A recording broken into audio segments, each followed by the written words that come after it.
Albert Einstein once said, everybody's a genius, but if you judge a fish by its ability to climb a tree, it will live its whole life believing that it is stupid. Ladies and gentlemen of the jury, today on trial we have modern day schooling. Glad you could come. Not only does he make fish climb trees, but also makes them climb down and do a 10-mile run. Tell me, school, are you proud of the things you've done? Turning millions of people into robots, do you find that fun? Do you realize how many kids relate to that fish swimming upstream in class, never finding their gifts, thinking they are stupid, believing they are useless? Well, the time has come, no more excuses. I call school to the stand and accuse him of killing creativity, individuality, and being intellectually abusive. He's an ancient institution that has outlived his usage. So, Your Honor, this concludes my opening statement, and if I may present the evidence of my case, I will prove it. Proceed. Exhibit A. Here's a modern day phone. Recognize it? Here's a phone from 150 years ago. Big difference, right? Stay with me. Here's a car from today, and here's a car from 150 years ago. Big difference, right? Well, get this. Here's a classroom of today, and here's a class we used 150 years ago. Now, ain't that a shame? In literally more than a century, nothing has changed. Yet you claim to prepare students for the future? But with evidence like that, I must ask, do you prepare students for the future or the past? I did a background check on you and let the record show that you were made to train people to work in factories, which explains why you put students in straight rows, nice and neat, tell them sit still, raise your hand if you want to speak, give them a short break to eat, and for 8 hours a day tell them what to think. Oh, and make them compete to get an A letter which determines product quality, hence grade A of meat. I get it. Back then, times were different. We all have a past. I myself am no Gandhi.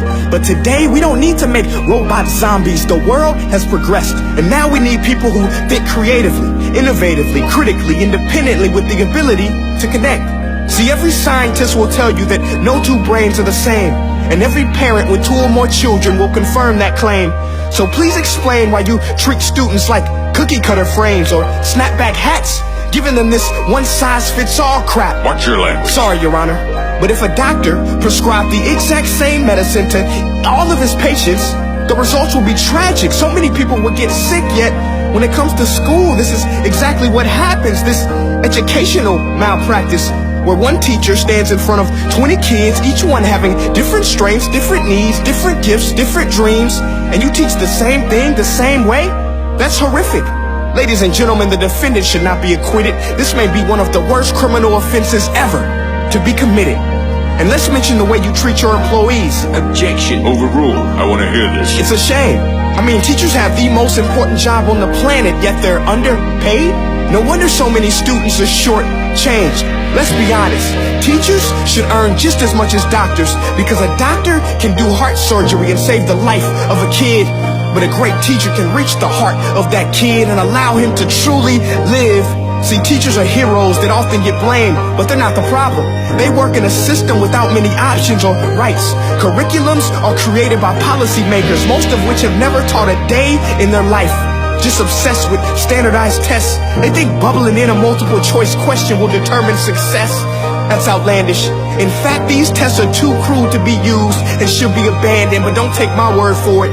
Take Frederick J. Kelly, the man who invented standardized testing, who said, and I quote, "These tests are too cruel to be used and should be abandoned." Ladies and gentlemen of the jury, if we continue down this road, the results will be lethal. I don't have much faith in school, but I do have faith in people. And if we can customize healthcare, cars, and Facebook pages, then it is our duty to do the same for education, to upgrade it, change it, do away with school spirit, because that's useless. Unless we're working to bring the spirit out of each and every student, that should be our task.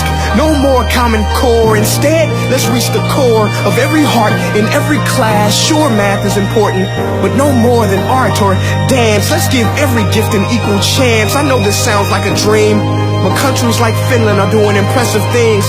They have shorter school days. Teachers make a decent wage. Homework is non-existent, and they focus on collaboration instead of competition. But here's the kicker, boys and girls. Their educational system outperforms every other country in the world. Other places like Singapore are succeeding rapidly. Schools like Montessori, programs like Khan Academy. There is no single solution, but let's get moving.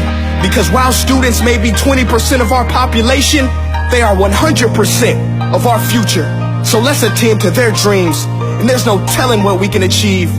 This is a world in which I believe, a world where fish are no longer forced to climb trees. I rest my case.